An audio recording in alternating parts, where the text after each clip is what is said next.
Shalom, bienvenidos al Ministerio de Sabiduría Natural. Es un honor siempre estar con ustedes y para mí de verdad que disfruto mucho poder compartir con ustedes lo que estoy aprendiendo. En el día de hoy no es algo diferente. Quiero compartir algo con ustedes que yo pensaba que entendía, pero mientras más buscaba, más entendí, más información pude conseguir. Y yo me hice una pregunta. Yo digo, sí, yo que pues le dedico el tiempo al estudio. No pensaba que entendía estos términos, pero he encontrado más información que creo que nos puede ayudar a entender un poco mejor la Biblia. Pues hice un estudio, me tomó tiempo, busqué los recursos. Esta mañana grabé 2 horas acerca del término los del camino, en comparación a lo que es el término cristiano y cómo era que en el primer siglo se puede probar que los creyentes en Yeshua estaban guardando la Torá, iban a la sinagoga y hacían por un tiempo, hasta la destrucción del templo, ¿no? A todos ellos, el único recurso que tenían para congregarse legalmente de acuerdo a la ley romana era coligia, una religio lícita, una religión lícita y la única religión lícita que se comparaba con las creencias de los del camino era la sinagoga. El Nuevo Testamento lo dice que Pablo iba como acostumbraba a la sinagoga donde quiera que él iba. Ahora, la pregunta es esta: ¿de dónde surge el nombre cristiano? Ahora, eh, eh, um, la, la motivación de este estudio no es para decir que usted no es cristiano o juzgar a los hermanos cristianos. Esa no es la intención. La intención es poner, porque nosotros nos llamamos el grupo Los del Camino. Y pues hay personas pues que han preguntado el por qué. Pues obviamente te tengo que dar una respuesta. Eso fue lo que cubrimos en el primer siglo. Estamos tratando de regresar a un modelo del primer siglo de cómo los creyentes creían, vivían y lo que pensaban en ese tiempo. Se toma tiempo, hay que estudiarlo. Pero se encuentra lo que es el título cristiano. Por ende, debemos estudiarlo. No para utilizarlo como forma de minimizar a los hermanos en la fe que creen en Yeshua, porque creen en Yeshua. Lo que pasa es que lo ven de un punto completamente diferente. Así que no quiero hacer con ellos lo que hacen con nosotros, la gente de raíces hebreas, cuando no creen algo que nosotros creemos como ellos o ellos como nosotros, que inmediatamente pues tienen calumnias y hablan cosas que no son y dicen que no creemos en el Mesías. No queremos hacer eso. Vamos a verlo desde el punto de vista académico educativo. En los últimos 3 meses yo he estado cambiando mi forma de estudio utilizando la metodología, pero me estoy yendo un poquito más y les voy a explicar por qué. Lo hice en la mañana, pero para la audiencia que nos está viendo por Facebook. Yo estoy haciendo todo ahora en forma de bosquejos. La razón es porque tengo la facilidad con mi programa de computadora que puedo encontrar cosas y otros recursos que estoy utilizando para crear con todos los libros que yo tengo y físicos, que ahora tengo mi librería también en Logos, a validar toda la información que podamos dar y brindarle a ustedes los recursos que la información se encuentra. Ponga atención los recursos que se están citando. No son opinión, no son interpretación privada. Yo quiero que usted vaya y lo busque, lo valide, lo verifique. No crea nada que le digo. Búscalo usted mismo. ¿Ok? Porque es importante. Entonces, hasta las mismas Biblias que estoy utilizando, por ejemplo, yo hice una búsqueda de las Biblias reconocidas en el mundo por el mundo académico. No me interesa, honestamente, en este momento, la opinión de las personas que están entrando a este ámbito y quieren buscar una traducción que se alinee con sus dogmas. Ese no es el punto de lo que estoy haciendo. Como hoy día se está abriendo este mensaje a tantas personas, incluyendo al mundo judío y también al mundo cristiano, y el mundo académico cristiano ya ha puesto atención a la gente dentro de raíces hebreas que están entrando con algunas teologías medias raras. Lo sé porque en Israel hasta me lo dijeron. Yo tengo que ser responsable con lo que yo enseño. Por ende, las Biblias que voy a estar utilizando son Biblias que son catalogadas en el mundo académico como que son creíbles y fidedignas. ¿Ok? Y las de inglés y las de español. Aunque usted esté de acuerdo con o no con ellas, pero yo las voy a utilizar porque yo creo que cuando nos vean a nosotros los estudiantes del camino citando estas referencias, la audiencia, especialmente los que están estudiando o los que están buscando una falta para decir de nosotros, puedan ver los recursos y decir, ok, están citando recursos validados. Aunque usted no piense que es creíble o que usted lo necesite, no importa. Mira, ahora mismo el código real no es un recurso para nosotros. Si es un recurso para usted, perfecto, pero no tiene ningún tipo de validez en el mundo académico. Ahora, si usted lo quiere utilizar, ese es su, ya eso es su prioridad, ¿no? Que usted quiera. No lo voy a juzgar, pero para citar algo académico o que una persona pueda por lo menos escucharlo, no lo uso como un recurso. Por eso yo no lo estudio, ¿ok?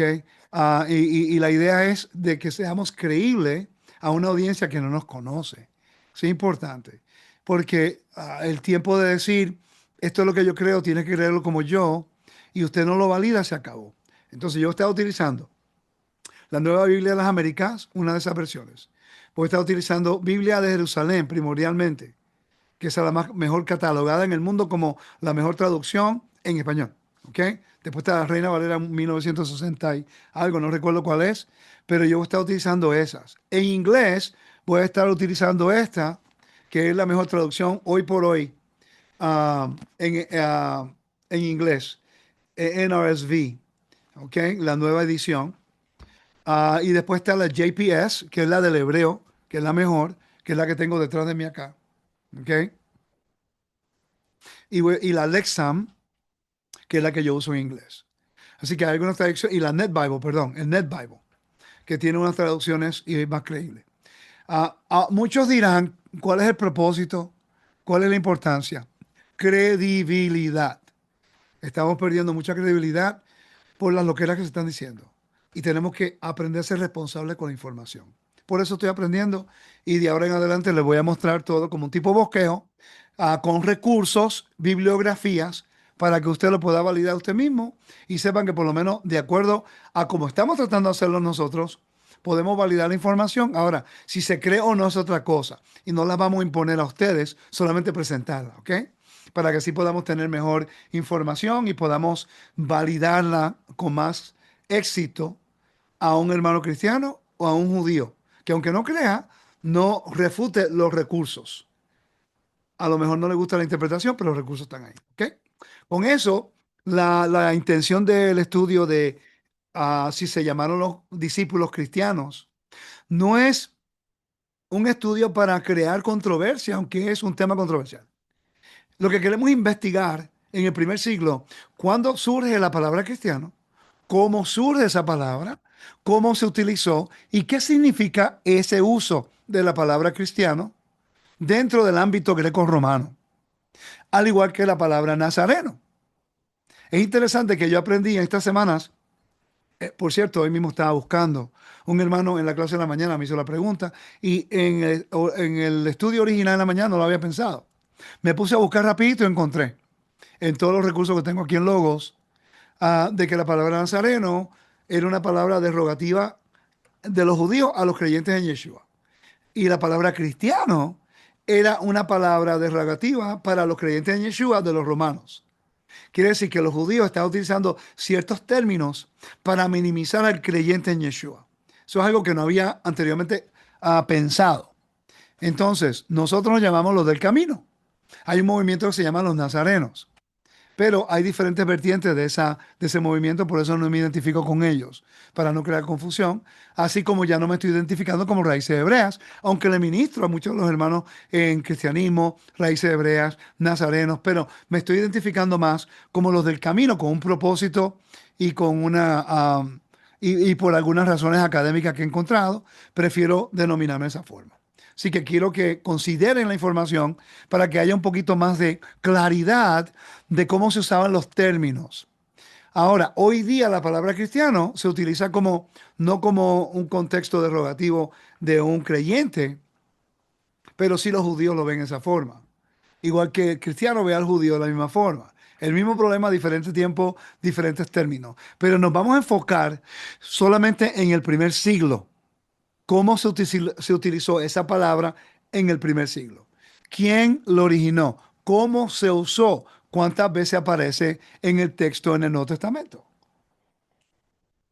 Y así podemos formular y llegar a una conclusión más amplia y más clara de lo que estamos aprendiendo, ¿ok? Ok, perfecto. Así que manténganse activos en el chat, aquí lo que están aquí, porque honestamente quiero que podamos captar el tema principal que estamos hablando. Quiero que sea edificante. Am, es fácil nosotros criticarlo todo, pero creo que debemos canalizarlo en una forma educativa, porque así el hermano puede aprender. Mire, es más fácil decir, no, que los cristianos, que si esto. Sí, yo entiendo. Igual que decir que los judíos. Pero ellos van a decir lo mismo de nosotros. Así que la idea es cómo podemos defender nuestra fe. Cómo podemos entender el por qué ellos se llaman así. Y por qué yo no me quiero identificar con eso. Aunque tenemos muchas cosas en común. Especialmente en el cristianismo, con el Mesías, cosas así. Al igual que el judaísmo. Yo no soy del judaísmo, ni enseño judaísmo, pero me identifico con muchas cosas que esta mañana probamos en el estudio. Puede ir a sabiduriaenlatorá.com para ver el estudio que yo hice acerca de los del camino y la legalidad de una religión lícita en el primer siglo. Y podemos ver que nosotros tratamos de alinearnos lo más posible al primer siglo. Y pudimos ver la validez de ese punto con la información legal y que encontramos en los recursos. ¿Ok? Sin más decir, quiero entrar en este tema porque tenemos mucha información. Esta es la segunda parte del tema que yo hice el día de hoy y quiero compartirlo con ustedes. Así que gracias por estar conmigo el día de hoy, todo el día, pero gracias al Padre que estuvieron dispuestos a entrar conmigo. Aquí vamos como ven, tengo un bosquejo, el nombre cristiano en el mundo greco-romano, atendiendo a cómo surgió, quién lo usaba, en qué contexto legal y qué significaba. Entonces, tengo muchas notas y voy a hacer lo posible de cubrir lo más posible. Me tomó mucho tiempo, familia, ayer. Esta semana he estado mucho tiempo formulando, organizando todas estas cosas para ustedes y yo espero que sea de bendición. Me pueden ayudar dándole like a la página de Facebook, compartiendo con otros hermanos y dialogándolo con ellos y compartiendo la información, ¿ok? Pero recuerde, para edificar, ¿ok? Entonces, el nombre cristiano en el mundo greco-romano. El término cristiano, cristianos, aparece de manera muy limitada en las fuentes del siglo I. En el Nuevo Testamento se registra en tres ocasiones. En Antioquía, y vamos a examinar esto con más detalle, pero ahora voy a mencionarlo nada más, ¿ok?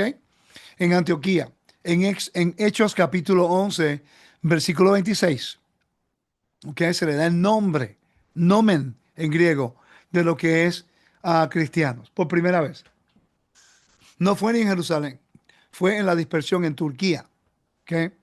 En boca de Herodes, Agripa el segundo, cuando se encontró con Pablo, cuando Pablo estaba en Cesarea Marítima y estaba siendo juzgado, ¿ok? Ahí fue cuando lo utilizó esto, que Agripa mismo le dijo, por poco me convences para hacer de mí un cristiano. Es una forma irónica que está utilizando en ese momento. Y también en Primera de Pedro, capítulo 4, 16. Por si es por cristiano, que no se avergüencen, que glorifique a Dios por llevar este nombre. Estamos aprendiendo y vamos a investigar cómo se usó el nombre en el primer siglo. Denme el espacio para poder compartirlo con ustedes. Entonces, vamos a examinar esto un poco más. El término que se encuentra en Hechos. No, este no es lo que quiero hablar aquí. Disculpen. Acá. Vamos a hablar un poquito acerca de estos términos. Pero antes de eso, yo quiero mostrarles a ustedes algo que no hemos considerado, que honestamente lo consideré esta mañana y lo buscamos rapidito. ¿Cuántos de ustedes han estudiado la Biblia en el contexto? Les voy a explicar. Por ejemplo, si citan la carta de Santiago, ¿cuándo fue escrita? ¿Qué año fue escrita? ¿De dónde fue escrita? ¿A quién fue escrita? Entonces, considerando el tiempo es importante. Por ejemplo, Santiago fue escrito entre el año 45 y 50 de la era común en Jerusalén. ¿Ok? Ya ha pasado cuántos años después que Yeshua muere y resucita. Recuerden, el año 30, 33, del 33 al 50 es bastante tiempo. Tenemos que considerar ese tiempo, buscar la historia, quién era el emperador, quién era el rey de Jerusalén, de Israel en ese tiempo de Judea, para entender cuáles de los Herodes, cuáles eran los decretos que habían pasado, cómo estaba la situación geopolítica en Israel con los romanos. Todo esto influye en el entendimiento de la carta. Tesalonicenses 50 al 52 en Corinto. Las dos cartas, ¿no? Gálatas 53 a 55, Primera Corintios 55, Segunda Corintios 56, Primera Corintios de Éfeso y Segunda Corintios de Macedonia. Romanos, desde Corinto lo escribió él en el año 56. Todo esto ocurre antes de la destrucción del templo, sumamente importante, porque la relación entre el mundo greco-romano con los judíos cambia drásticamente después que el templo es destruido. ¿Ok? Y la relación entre el mundo greco-romano con los creyentes, los del camino, y los judíos cambia. Y también la relación entre los judíos y los del camino, porque todos estaban en la misma sinagoga. Pero algo cambió y eso lo hablé en muy detalle en la mañana. Así que no voy a repetirlo de nuevo. Filipenses, años 60 al 62, al igual que Colosenses, Filimón, desde la prisión, está escribiendo 4 cartas alrededor del mismo tiempo, desde la prisión. ¿Ok? Hechos, 62 a 70, abarca toda esa historia. 12 años de información. No menos, perdón, 8 años de información. Y vemos acá Marcos 60 a 70. En los evangelios del 70 a 85 fueron escritos mucho tiempo más tarde, ¿no? Entonces, Timoteo 63 al 65. Está ocurriendo que las desgracias en Israel con la conquista de los romanos hacia ahí casi la destrucción del templo. Tenemos que considerar eso. Mire, el libro de Hebreos 65 al 70 aproximadamente hasta el libro de Apocalipsis, que todo ocurre después de la destrucción del templo. Familia, cuando estudiamos estos libros basados en su tiempo, en su geografía, con el problema de la audiencia, vamos a tener una conclusión muy diferente a lo que se está presentando hoy día. Por eso yo pienso que es un error tomar un verso de una carta y otro verso de otra carta y otro verso de otra carta y después se crea su propia dogma. Ahora, el mensaje es el mismo, pero muchas interpretaciones cambian lo que el texto quiere decir, y ese es el punto que estoy presentando. Vamos a continuar acá. Entonces, vamos a examinar esos textos que te acabo de dar de las 3 veces que se utiliza el nombre cristiano. Y yo quiero que noten algo. En realidad, fue utilizado por personas fuera de Pedro, gente que no eran judíos. ¿Ok? Agripa en realidad era judío, pero era edomita y era un político. Pero mira qué interesante. El texto Antioquía por primera vez cristiano. Y los discípulos se les llamó cristianos por primera vez en Antioquía. Se fue en la fecha del 44-46. ¿Ya ha pasado cuánto tiempo desde que Yeshua murió, resucitó y ascendió? Bastante tiempo, ¿no? Entonces, ¿qué se llamaban ellos antes que se llamaran cristianos? No eran cristianos porque la palabra cristiana fue dado a ellos entre el año 44 y 46 y fue por los líderes a griegos romanos que estaban en la ciudad, no fueron por los mismos creyentes. Fue un nombre que se le dio a ellos porque era un grupo, un tipo de secta. El contexto, Bernabé y Pablo enseñan durante un año en la comunidad de creyentes no judíos en Antioquía. El apodo cristiano probablemente fue dado por los no creyentes, ya que los discípulos se llamaban a sí mismos los del camino. Entonces, este evento ocurre antes de las escrituras de las epístolas paulinas y antes del primer viaje misionero de Pablo en Hechos 13. Entonces, ¿qué se llamaban ellos antes de todo este desarrollo que ocurrió después del año 46, cuando Pablo empieza con sus viajes? Cesarea, acusación de Agripa. Agripa dice, entonces Agripa dijo a Pablo, por poco me persuades a ser cristiano. La fecha fue entre 58 y 60. En Cesarea Marítima, Pablo está preso en Cesarea defendiendo a su fe ante el rey Agripa. Recuerda que ya esto viene después del 44-46. Ya los griegos y los romanos establecieron que este tipo de creencias, los del camino, se llamaban cristianos, una forma derogativa. ¿Ok? Y Agripa lo reconoce. Y él lo dice. Pablo está preso, la mención de cristiano tiene un tono despectivo o irónico por parte del rey. Este episodio ocurre después de que se escribió Primera Corintios y junto antes de que Pablo viaja a Roma como prisionero. Asia Menor, cuando Pedro le está escribiendo a la dispersión en Asia Menor. Recuerda, Ponto, Galacia, Capadocia, Bitinia, el área de Tarso, de Antioquía. Estamos viendo de que aquí ya el término cristiano era un término derogatorio en contra de los creyentes, los del camino, y Pedro lo entiende. Ahora Pedro le está diciendo, pero si alguno padece como cristiano, que le han puesto ese sello, no se avergüence, sino glorifique a Dios por ello. En otra palabra, ya te llaman eso, sigue en tu fe, no permitas que eso te avergüence. Quiere decir que en el primer siglo, en el año 64-65, recuerda que el término se origina en el año 44-46. Quiere decir que por todo ese tiempo agarró un contexto de minimizar a los del camino. Pero ese fue el título que le dieron los romanos, los griegos, en el mundo greco-romano a los del camino para identificarlos como seguidores del Mesías, del Cristo. Lo vamos a explicar con más tiempo. ¿Tiene sentido hasta el momento? ¿Están conmigo? Los hermanos aquí. ¿Están conmigo? Ok. Entonces, mira qué interesante. La carta exhorta a los creyentes dispersos por Asia Menor que se enfrenten a la persecución.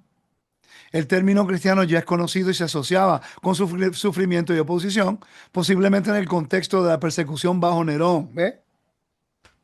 Interesante, porque los años en cuestión es cuando Nerón está en el poder. Y Nerón estaba persiguiendo a los creyentes, por eso ocurrió el fuego en Roma. Y el fuego de Roma, él lo causó y después él le echó la culpa a los del camino. Por ende, va a haber una persecución de los creyentes en el primer siglo por la percepción de los romanos y los griegos acerca de sus creencias. Pero hasta este momento, ellos lo identificaban como una parte y una rama del judaísmo en el primer siglo. Porque legalmente, de acuerdo a este recurso, asociaciones en el mundo greco-romano, los judíos no se podían reunir si era una religión ilícita. Y esta mañana hablamos acerca de los privilegios de los judíos en el mundo greco-romano. Y uno de ellos era el privilegio de a reunirse en su sinagoga, guardar las fiestas y pagar el medio ciclo a Jerusalén. Cuando el templo fue destruido, el medio ciclo ya no se enviaba a Jerusalén, ahora se convirtió en el tax judaico. ¿Ok?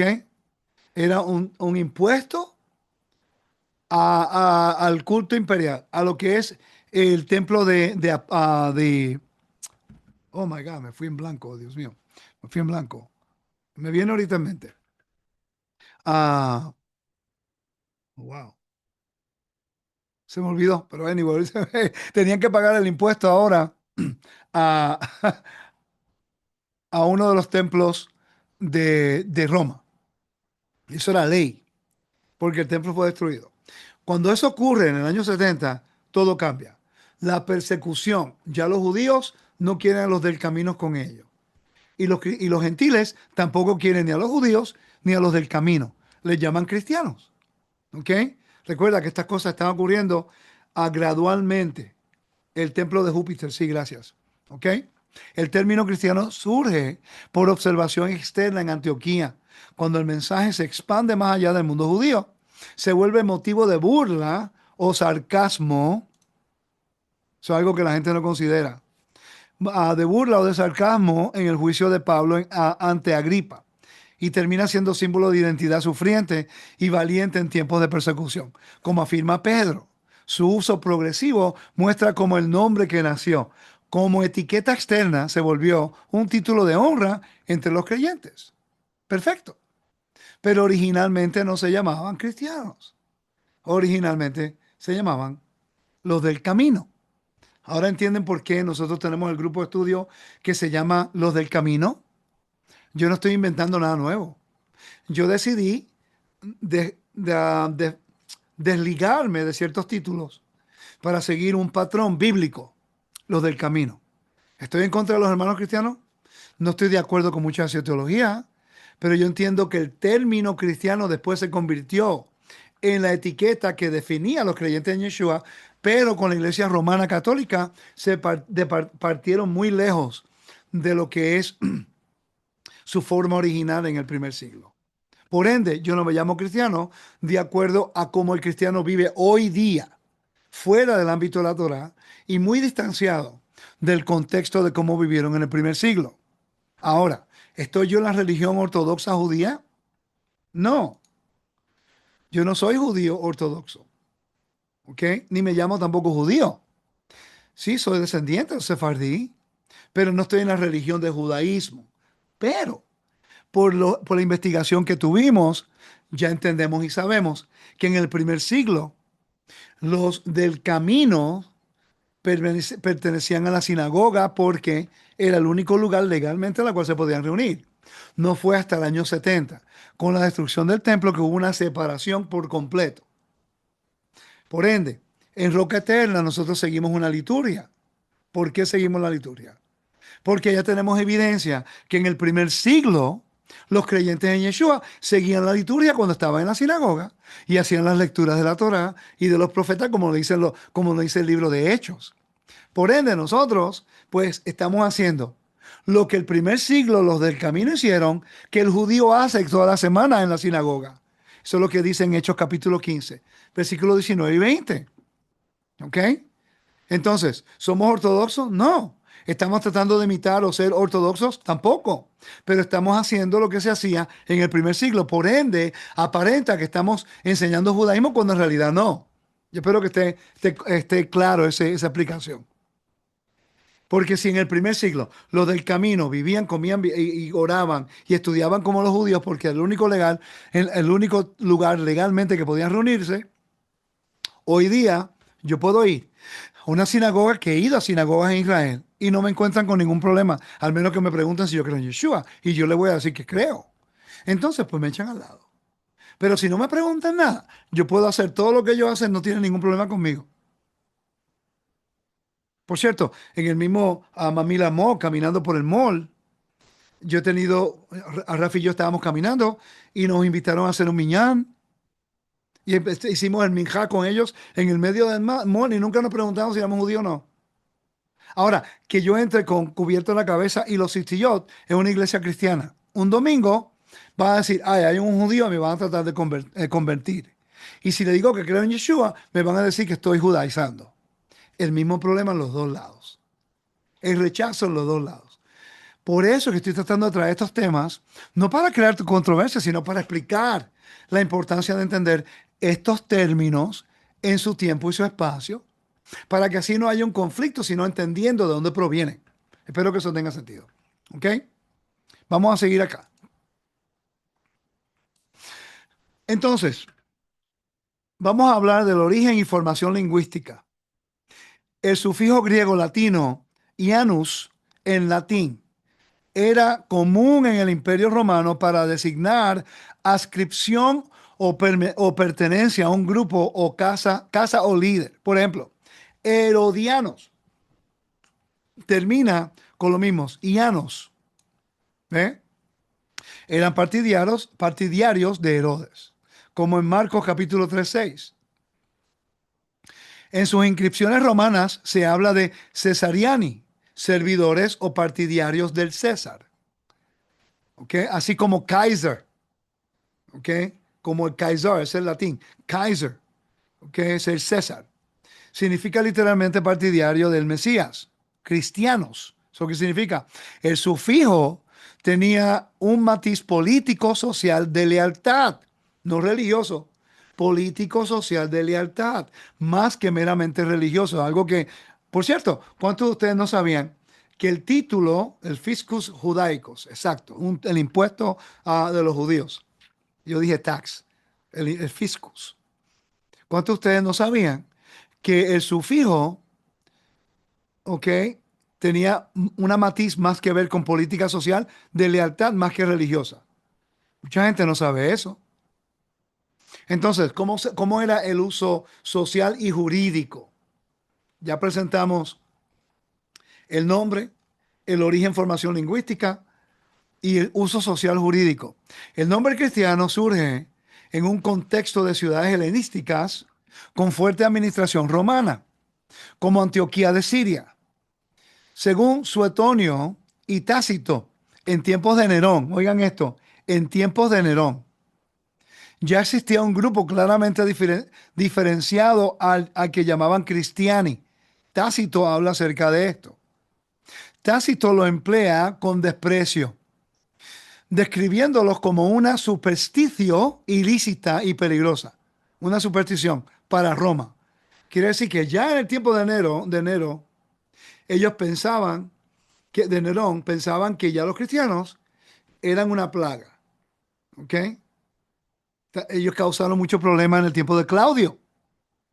Por eso fue que expulsaron a los judíos de Roma cuando Pablo escribió 1 Corintios. ¿Ok? Entonces, dice, a Suetonio igualmente los menciona como seguidores de un tal Crestos. Esa fue la razón por la cual fueron exiliados, que causaban disturbios en Roma. Pongan atención a los recursos. Lo pongo a propósito. Esto no es invento mío. Estos son recursos primarios. Ya es tiempo que aprendamos a validar información y dejar de escuchar a personas que dicen, tengo una revelación privada. Esta información nos aclara las cosas. Hoy tenemos toda la información disponible para tener mejor calidad de estudio. Esto no quita lo del espíritu. Esto nos aclara cuáles son los espíritus y discernir quién es y quién no es. Recuerden eso. En el derecho romano, el término pasó a tener valor jurídico cuando Plinio, el joven gobernador de Bitinia, recuerda que Pedro le escribió a Bitinia en un momento dado, escribió al emperador Trajano hacia el año 112 de la era común, preguntando cómo tratar a los cristiani. Plinio informa que los acusados confesaban ser cristianos, lo cual ya bastaba para ser procesados. A menos, oigan esto, a menos que negaran su fe y sacrificaran a los dioses. Eso es culto imperial. Eso nunca iba a ocurrir. Porque en Hechos 15 te dice, no puedes comer carne sacrificada a ídolos, idolatría y fornicación. Los tres elementos que se practicaban en algunos misterios de lo que era el culto imperial. ¿Ok? Entonces, esto muestra que cristiano ya era un nomen. Infamie es un nombre legal de acusación. Pongan atención a estos términos y búsquenlo en Google. Búsquenlo para que usted vea la importancia de estos términos en el mundo greco-romano. Por eso es que Pablo tenía dos nombres, Shaul y Pablo. ¿Ok? Porque ese era el nomen que él tenía como ciudadano romano. Entonces, mira, los primeros, identidad y autopercepción, vamos a hablar acerca de eso. Los primeros seguidores de Yeshua raramente se llamaron a sí mismos cristianos. Prefirieron títulos como discípulos, hermanos, los del camino, en Hechos 9:2. Y le pido cartas para las sinagogas de Damasco para que si encontraban algunos seguidores del camino, hombres o mujeres, los pudieran llevar presos a Jerusalén. Otro tema, otro nombre eran santos. El término cristiano inicialmente tuvo un carácter externo, incluso peyorativo. Eso es algo minimizante, ¿no? Pero en textos como 1 de Pedro 4:16 se resignifica. Pedro lo está resignificando. En otras palabras, dice, ok, si ya vamos a ser llamados cristianos, que es derogativo hacia nosotros por el mundo greco-romano, no se avergüencen ya porque están sufriendo por el nombre del Mesías. Carga la palabra Mashiach, ungido, Cristos. Entonces dice, si alguno padece como cristiano, no se avergüencen. Quiere decir que era una vergüenza ser llamado cristiano en ese momento, sino glorifique a Dios en este nombre.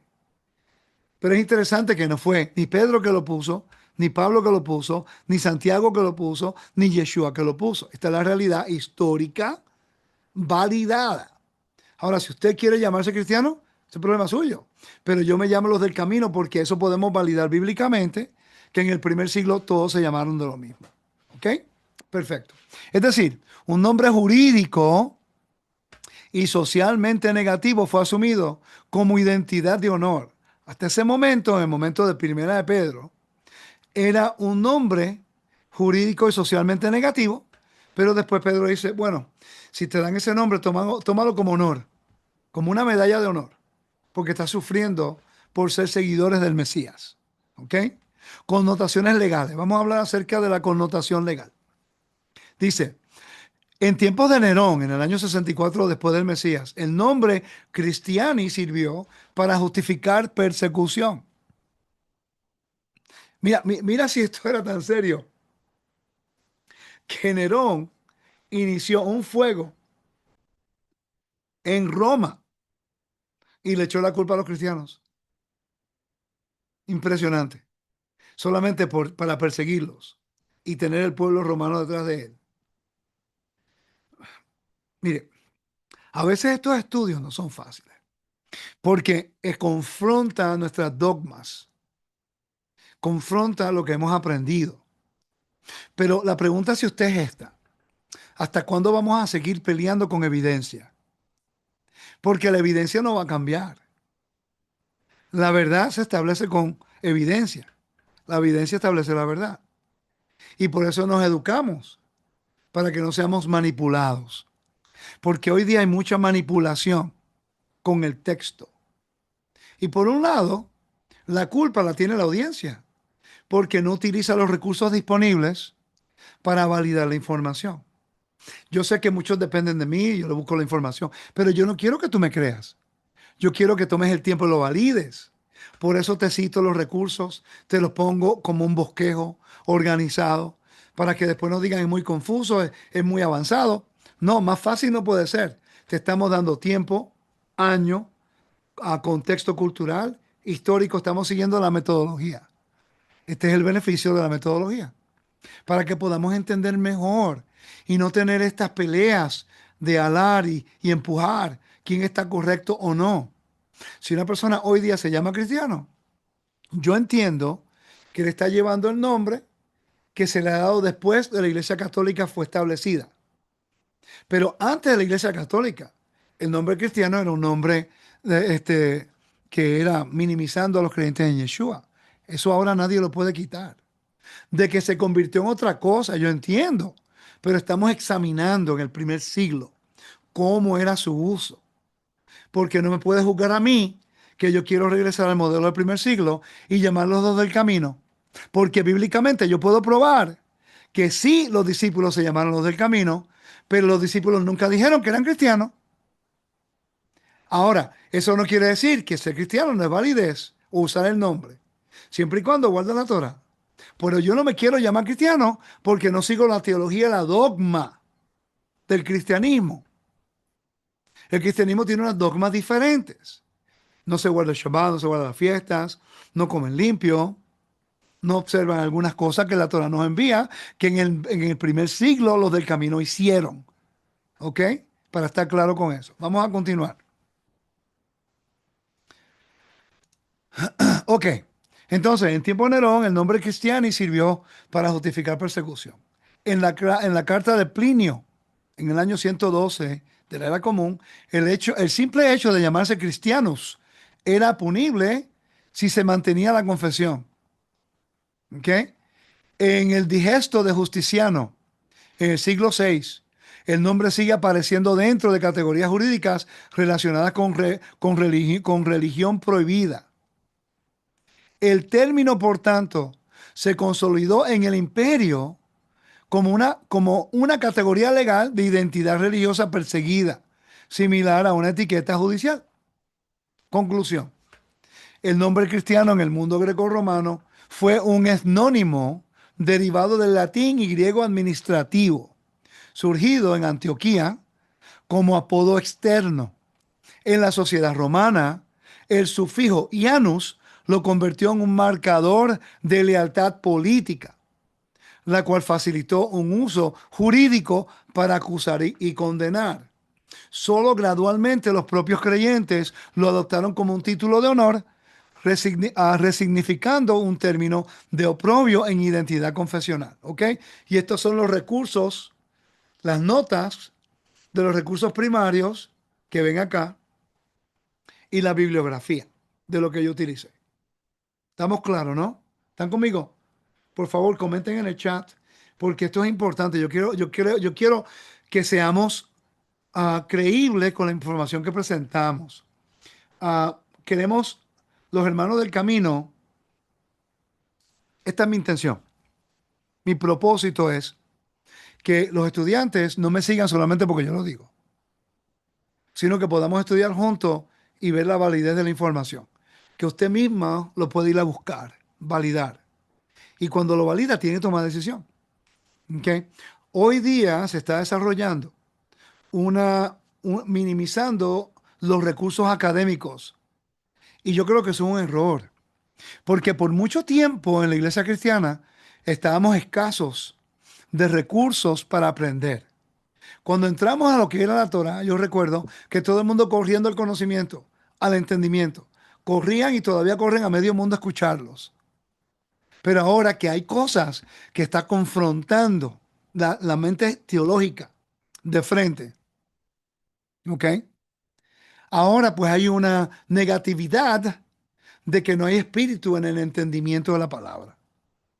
Recuerda que Pablo nos dice que la palabra, la Torah, la ley, es espiritual, porque nos enseña.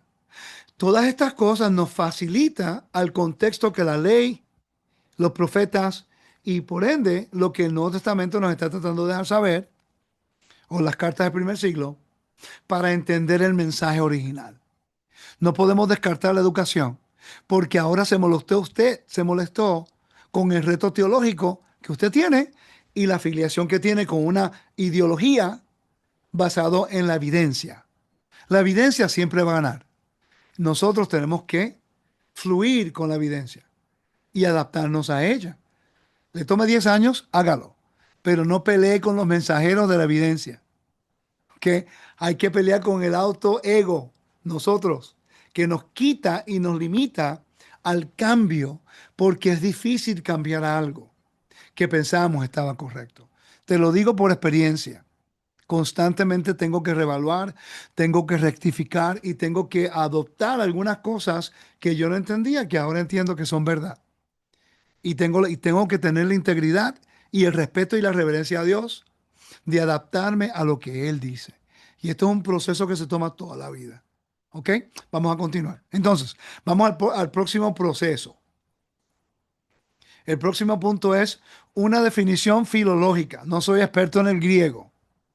Que por favor, estoy leyendo los recursos. Así que por favor entiendan que voy a hacer lo mejor que yo pueda con los recursos que yo tengo, que he recopilado en este formato para que usted pueda aprender. Pero estos son validados.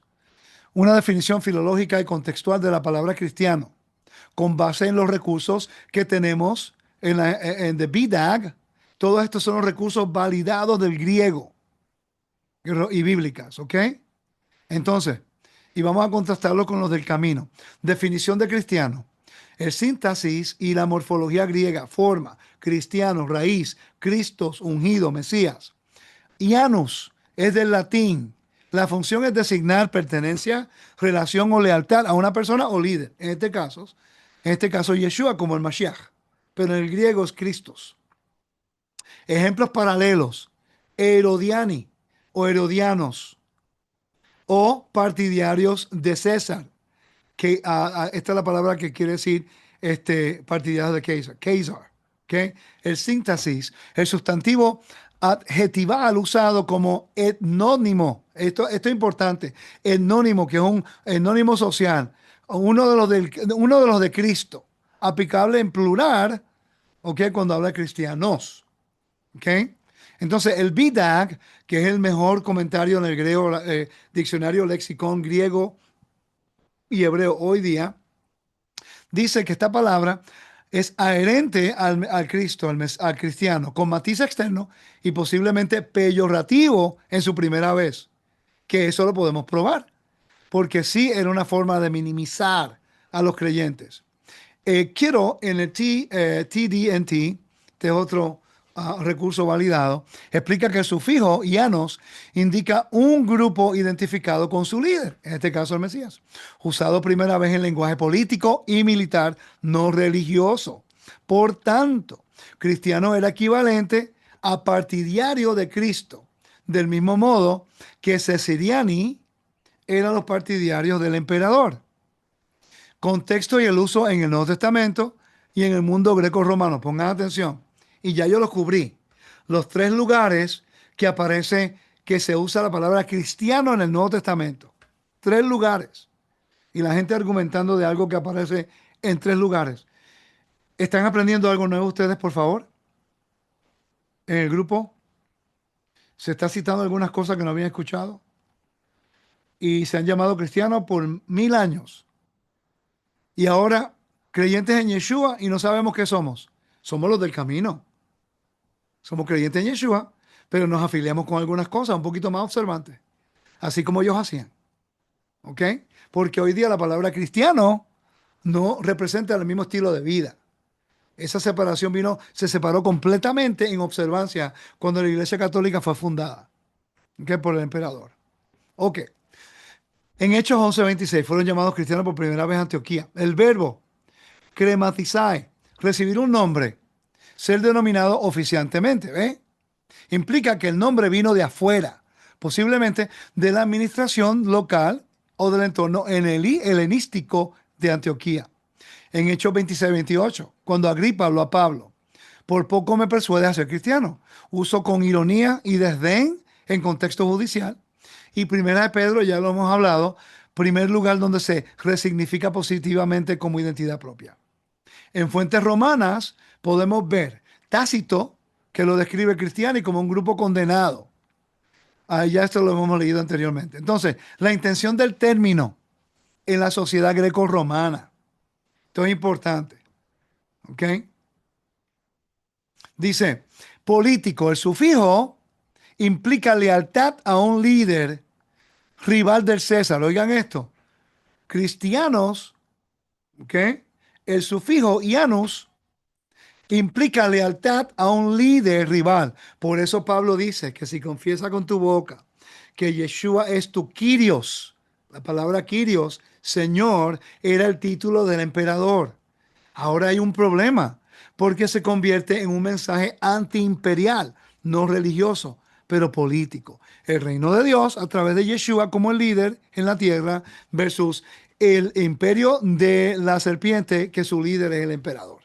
¿Quién tiene el poder sobre la humanidad? ¿Quién tiene el poder sobre la justicia y la bondad? ¿Y quién tiene el poder sobre la vida y la muerte? Era una afrenta directa al poder del emperador. Entonces, quiere decir que la palabra cristiano tenía un torno político que era un poquito preocupante para el mundo greco-romano, que eventualmente causó una división muy grande. ¿Ok? Del camino, el nombre original, cristiano como un nombre derogativo, y ahora los judíos están entre los dos.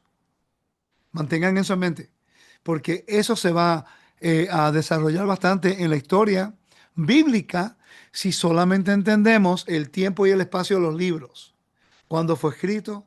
¿Quién era el emperador? ¿Cuál era el problema local en la comunidad donde se encontraban? Y ahí podemos entender mejor el contexto de lo que se está hablando.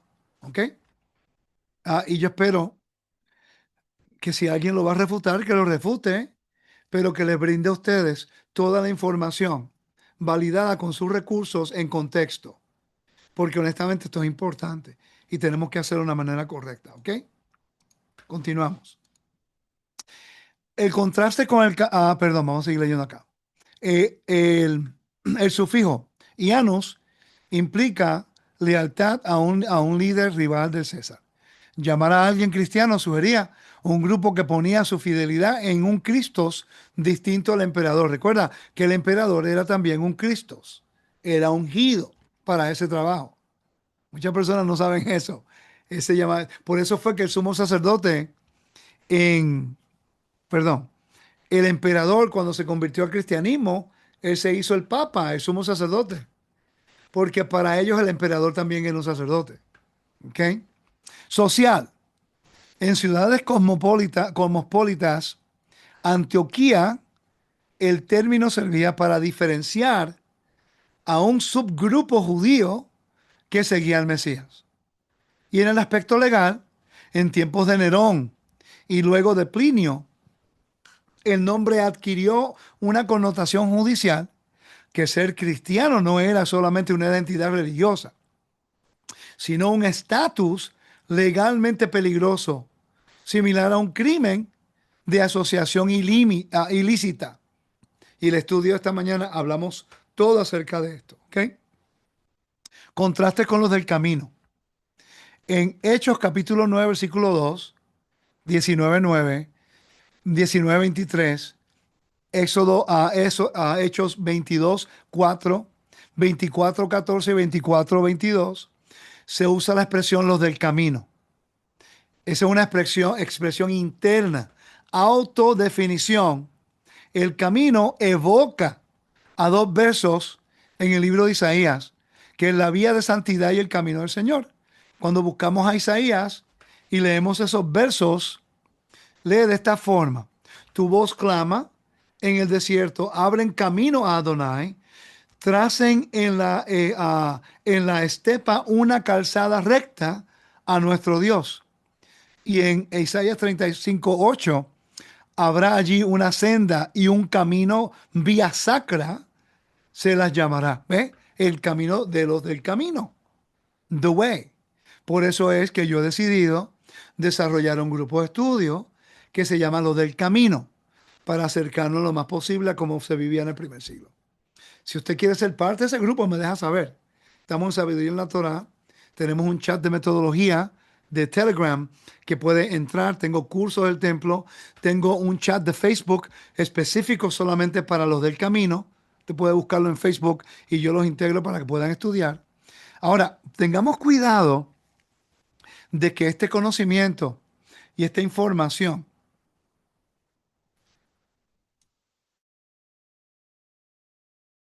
está pensando en algo porque era importante definirlo bien, que este conocimiento y esta información no abra un punto de separación entre los hermanos cristianos que quieren aprender. Recuerden, los hermanos cristianos están entendiendo lo que entienden, han heredado el nombre.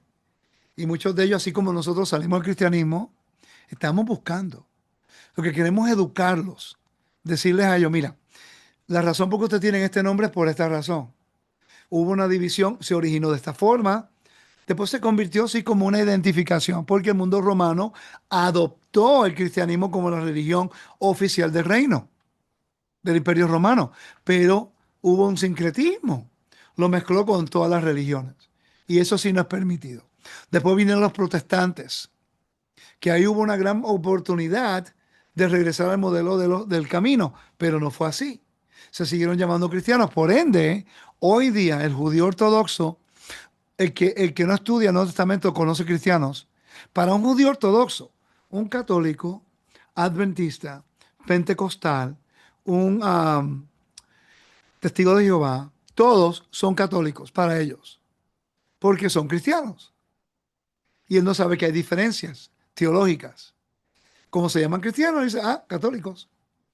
No hay una distinción. Ahora entienden por qué yo no me llamo cristiano, aunque entiendo que muchas de las cosas que creemos se alinean con lo que los cristianos creen. Yeshua como el Mesías, el Nuevo Testamento como ser un libro que es inspirado por el Eterno para enseñarnos, y otras cosas que se dice ahí, las creemos. Pero también me alineo con muchas cosas que hace el judaísmo. ¿Eso quiere decir que yo estoy promoviendo el judaísmo como religión? No, sino que tengo evidencia que en el primer siglo los creyentes en Yeshua, que el único lugar legal que se ponían a reunir hasta el año 70 eran las sinagogas, porque era una religión lícita bajo el Imperio Romano, que los creyentes en Yeshua se tuvieron que reunir más tarde en las casas porque fueron expulsados de la sinagoga. Por ende, era una coligia, un grupo ilícito que podían ser perseguidos y la cual fueron. No estaban reconocidos por el Imperio Romano, pero por un tiempo sí, porque para ellos era un subgrupo de los judíos, que hacían todo como los judíos, lo único que creían en Yeshua. Por ende, cuando nosotros en Roca Eterna hacemos la liturgia, no estamos promoviendo el judaísmo como religión, pero reconocemos que ellos están haciendo cosas que provienen del templo, que sí los del primer siglo hacían y por nosotros queremos hacerlo. Es una diferencia. Tenemos que entender las diferencias para crear un orden. ¿Ok? Perfecto. Entonces, vamos a continuar. Entonces, si continuamos acá, dice, el cristiano fue un etnónimo greco-romano de origen externo con tintes peyorativos y jurídicos.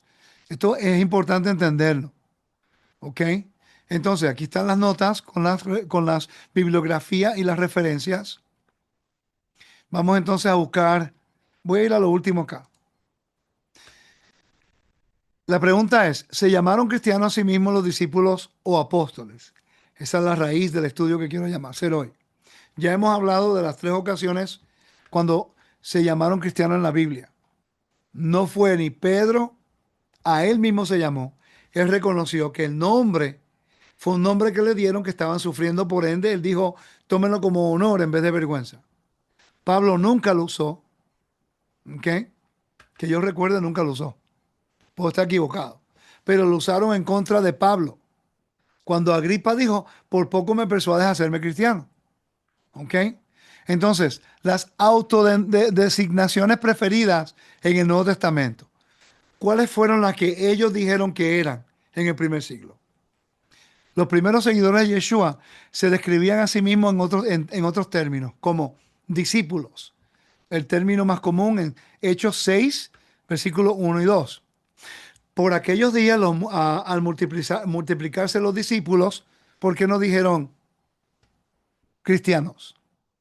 Recuerda que esto ocurre en qué año. Este evento ocurre cuando están creciendo dentro del 33 al 42. Recuerden de ese tiempo. Porque el 42 al 46 fue cuando la congregación en Antioquía se desarrolla y de ahí sale el nombre cristiano. Del 33, de la resurrección del Mesías, hasta el 42, todos esos años, 10 años, ¿no? Más o menos, 9 años, se llamaban discípulos o se llamaban hermanos o hermanas, como en Hechos 9:30, los hermanos al saberlo lo llevaron a Cesarea y le enviaron a Tarso. O santos, como en Romanos 1:7, en 1 Corintios 1:2, creyentes, los que confían en el Mesías, en Hechos 2:44, y todos los creyentes estaban de acuerdo y tenían todo en común. ¿Por qué no dijeron los cristianos? Tenían todo en común. Porque fue Hechos. Ocurrió en el capítulo 2. En la resurrección, en los 40 días después, ocurre el día de Pentecostés. Y ahí no habían cristianos. Habían creyentes, que después se les llaman los del camino, que más tarde, externamente los romanos le llamaron cristianos. De ahí proviene el nombre cristiano en una secuencia de eventos. Espero que esto tenga sentido para ustedes. El camino, término distintivo con trasfondo de Isaías, en Hechos 9:2, 19:9 y versículo 23, o eclesía. Mira qué interesante, que él está hablando a la comunidad en 1 Corintios, y él dice, a la iglesia de Dios que está en Corinto. Pregunta, ¿por qué Pablo no le llamó a los cristianos de Dios que están en Corinto? Vamos a ver, ¿cuándo fue que le escribió eso? 1 Corinto fue escrita de Éfeso en el año 55. Pero él está hablando a la congregación y le dice a los hermanos a la congregación, porque le está hablando a la comunidad completa. Por eso cuando alguien me cita Primera de Corintios, capítulo 3, versículo 16, y dicen que ahora ellos son el templo como algo individual, cuando en realidad la carta está dirigida a la congregación completa, no al individuo, a la congregación. Estos títulos muestran que los primeros creyentes evitaban etiquetas políticas legales y preferían el lenguaje de pacto familiar y público, y bíblico, perdón.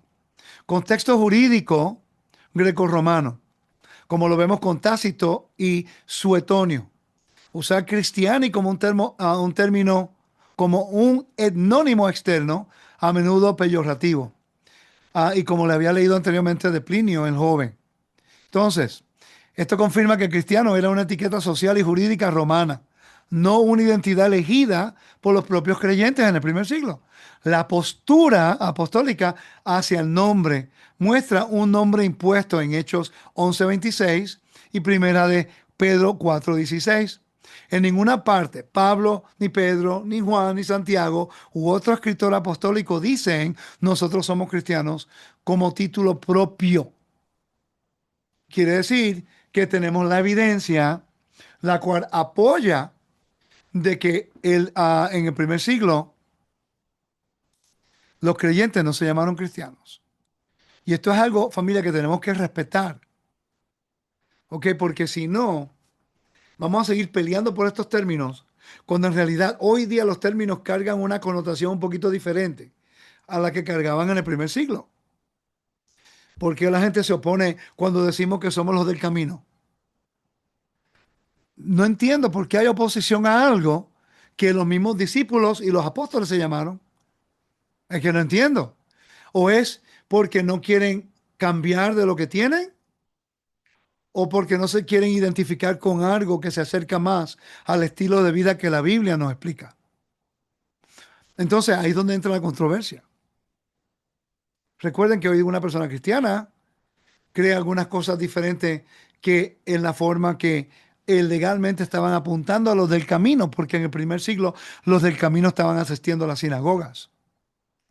Eso se puede validar fácilmente. Búsquelo rápidamente.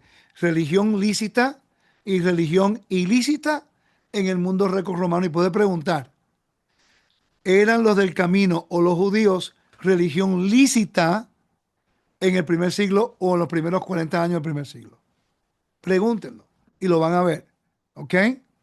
Entonces, los discípulos lo que están haciendo es, nosotros somos del camino o somos creyentes, pero ellos mismos no se llamaron cristianos. Fue algo que adoptaron más tarde en la forma que los miraban a ellos del mundo greco-romano, seguidores de Cristos. ¿Ok? Que es Mashiach. O sea, mesiánicos, ¿eh? Icos. Es lo mismo, mesiánicos.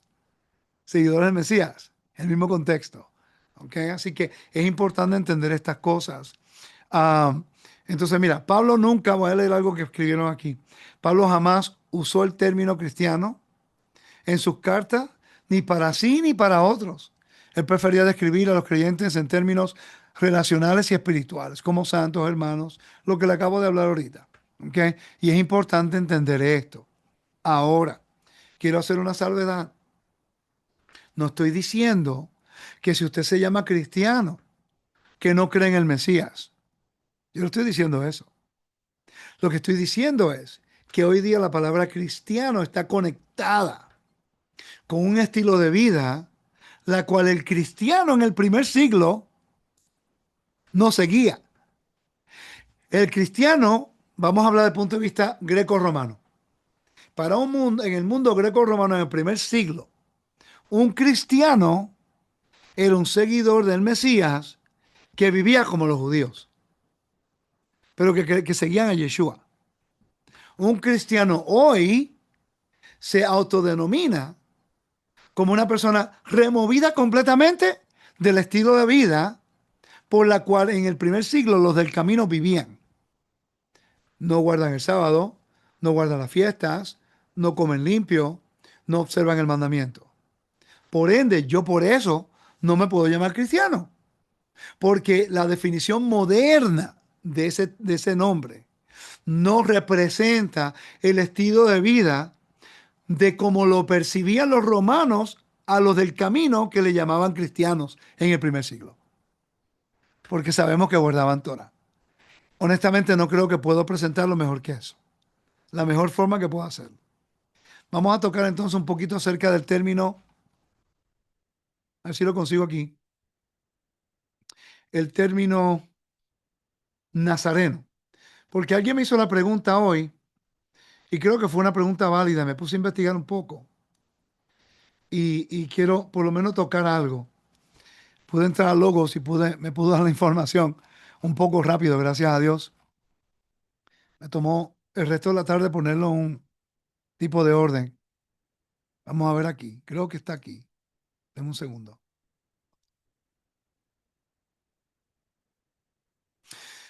Ok.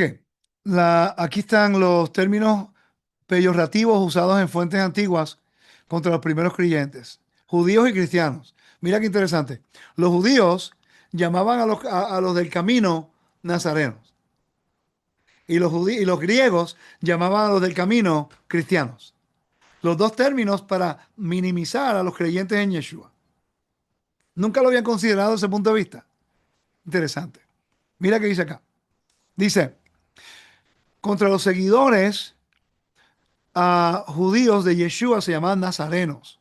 Notrim, nazarenos. Hechos 24:5. Era una acusación ante Félix, ¿verdad? También en el Talmud, Berajot habla acerca de eso. Y, um, y era un término prerrogativo que lo reducía a una secta local de Nazaret, por lo que tenía que ver con Yeshua. Contra los cristianos en el mundo greco-romano se llamaban cristianos. ¿Ok? Tácito habla acerca de eso. Mira qué interesante. En Roma se llamaban Cristiani, mal escrito por Crestos o Cresto. Ese Suetonio hablaba acerca de eso. Claudio, en el tiempo de Claudio. Sonaba como útil o bueno, pero usado ah, en tono burlón. ¿Ok? Supersticio nova et malefica. Se llamaba una superstición nueva y maligna. Los cristianos y los nazarenos. Interesante. Tenían estas diferentes formas que se utilizaba, que se dirigían a los cristianos. Genus, detestible, quiere decir raza detestable y abominable.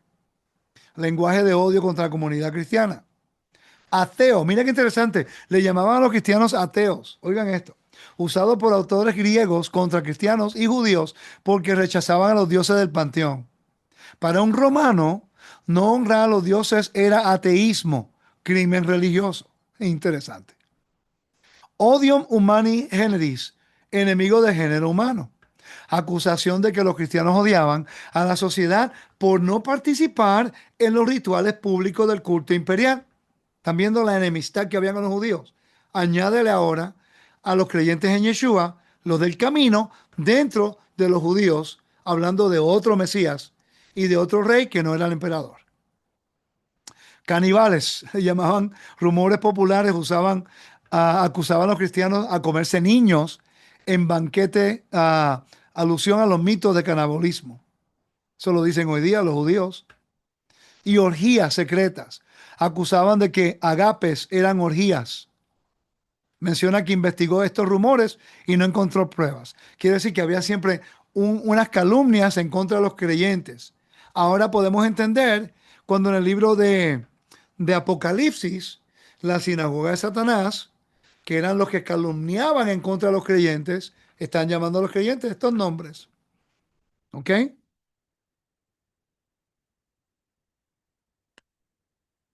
Mucha información. ¿Cuántos de ustedes no sabían que llamarse cristiano abarcaba tantas cosas legales en el primer siglo? ¿Cuántos no sabían? La idea es que podamos aprender algo juntos. Pues tengo un poquito más de información y aquí vamos a hablar un poquito acerca de los nazarenos. Deme un segundo y le muestro un poquito aquí la información para que podamos aprender este punto. No, este no es. Ah, estoy buscando, deme un segundo.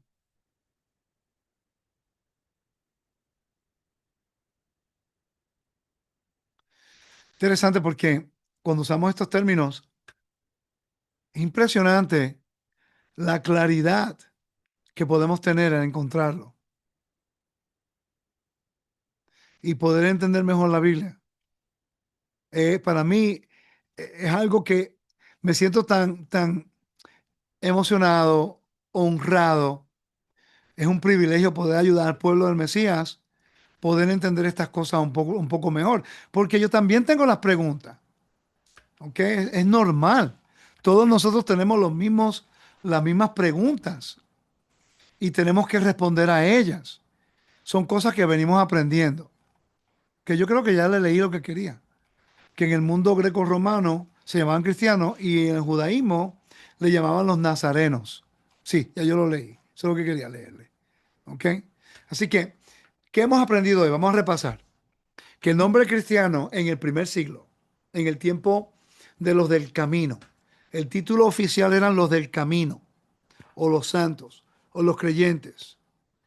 Pero después, entre el año 42 y 46, surge el nombre cristiano, seguidores del Mesías, que originalmente estaba usado en una forma derogativa. Eso nadie lo puede descartar. Históricamente lo podemos validar. Pero que más tarde, cuando la Iglesia Católica fue formada, adoptaron el nombre cristiano, pero lo mezclaron con todas las abominaciones de los dioses del mundo greco-romano. Por ende, ya no creo que es conveniente decir soy cristiano, porque el estilo de vida está conectado con algo fuera de la norma bíblica, sin el Shabbat, sin las fiestas. Por eso es que yo he decidido adoptar el nombre de los del camino, porque se alinea históricamente a cómo vivían y lo que hacían en el primer siglo. Ahora, recuerden que en el primer siglo llamarse cristiano era la forma derogativa del mundo greco-romano a dirigirse a los del camino que estaban unánimes en la sinagoga con los judíos. Y nazareno era en Judea cuando los judíos están minimizando a los creyentes, los del camino, porque ellos están siguiendo al nazareno, que es Yeshua, que vino de Nazaret. ¿Está claro eso? Por favor, dígame si entendieron bien, si me siguieron bien, si tiene claridad esto, porque la idea es de ayudarnos a entender mejor.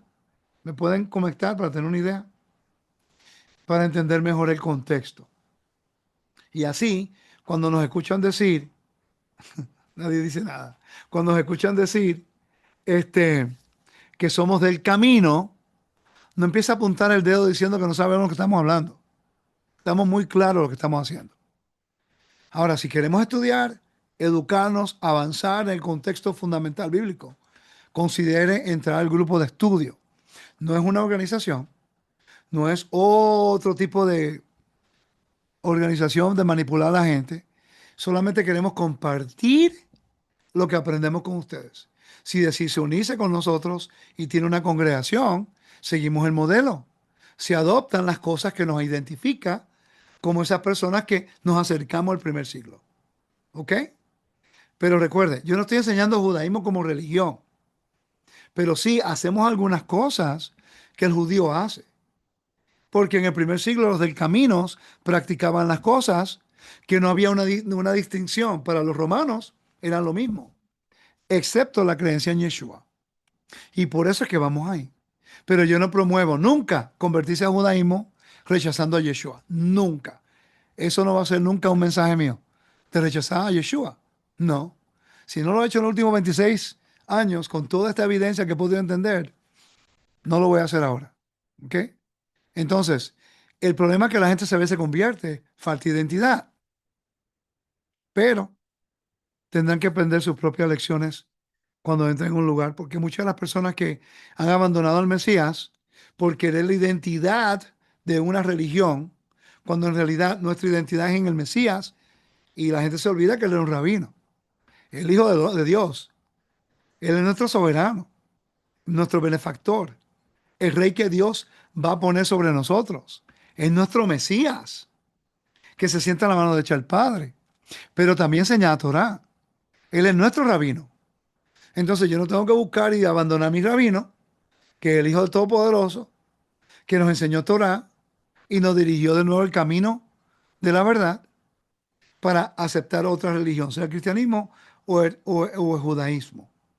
Porque para hacer eso, en el cristianismo moderno hay que rechazar la Torá. En el judaísmo moderno hay que rechazar al Mesías. Cuando en el primer siglo tenemos la evidencia en el Nuevo Testamento que Pablo iba a la sinagoga y sabemos históricamente que los del camino iban a la sinagoga y no habían problemas con ellos.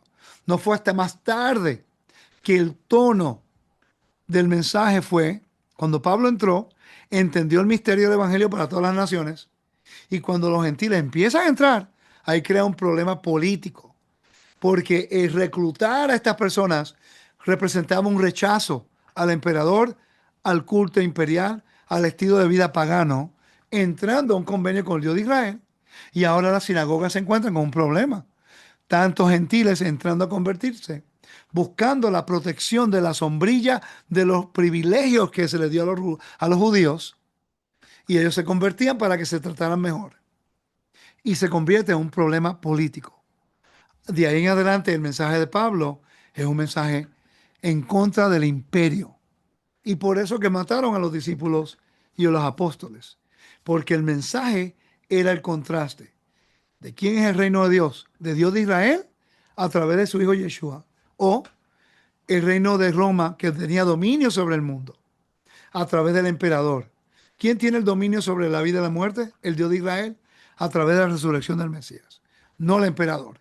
Eso eran palabras grandes de una afrenta de autoridad en el mundo en el primer siglo.